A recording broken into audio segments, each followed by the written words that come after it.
அனைவருக்கும் வணக்கம். நம்ம இன்னைக்கு ஜிகே ரியல் எஸ்டேட் அண்ட் ப்ராப்பர்ட்டில இப்ப நம்ம பார்த்துட்டு இருக்கக்கூடிய இந்த இடம் பார்த்தீங்கன்னா, டோட்டலா ஒரு 14 ஏக்கர் இருக்கக்கூடிய ஒரு அருமையான பூமி இப்ப நம்ம பார்த்துட்டு இருக்கோம். இந்த இடம் எங்க இருக்கு அப்படின்னு பார்த்தீங்கன்னா, நம்ம கோயம்புத்தூர் எட்டிமேடு பக்கத்துல நம்ம பைபாஸ்லேருந்து கொஞ்சம் தூரம் உள்ள வந்தீங்கன்னா, இந்த லேண்டுக்கு நம்ம ரீச் பண்ணிடலாம். நல்ல தார் ரோட் பேஸ்ல இந்த ப்ராப்பர்ட்டி அமைஞ்சிருக்கு. ஃபுல்லாவே உங்களுக்கு கருங்கல்ல காம்பவுண்ட் கட்டியிருக்காங்க. டோட்டலா அந்த 14 ஏக்கரும் பார்த்தீங்கன்னா, ஃபுல்லாவே கருங்கல்ல காம்பவுண்ட் கட்டியிருக்காங்க. ஆல்ரெடி பார்த்தீங்கன்னா, உள்ள வந்து ஃபார்ம் சைட்டா 25 சென்ட் 25 சென்ட்டா பிரிச்சு வச்சிருக்காங்க. டோட்டலா இப்ப வந்து சேலுக்கு குடுக்குறாங்க. டோட்டலா அந்த 14 ஏக்கர் சேலுக்கு குடுக்குறாங்க. நம்ம எடுத்தா அதே மாரி ஃபார்ம் சைட்டா சேல் பண்ணிடலாம். ஏன்னா, இவங்க இதுக்கு மேல ஒரு பெரிய ப்ராஜெக்ட் ஸ்டார்ட் பண்ணதுனால இத அப்படியே சேல் பண்றாங்க. நல்ல லொகேஷன், நல்ல ஒரு அருமையான ஏரியா.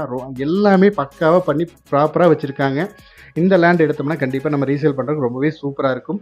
இந்த இடத்தோட ரேட் பார்த்தீங்கன்னா, ஏக்கர வந்து 2,50,00,000 கேட்டுட்டு இருக்காங்க. இடத்த விசிட் பண்ணுங்க. இடம் புடிச்சிருந்தா நம்ம அனுசரிச்சு பேசிக்கலாம். தேங்க் யூ ஃபார் வாட்சிங்.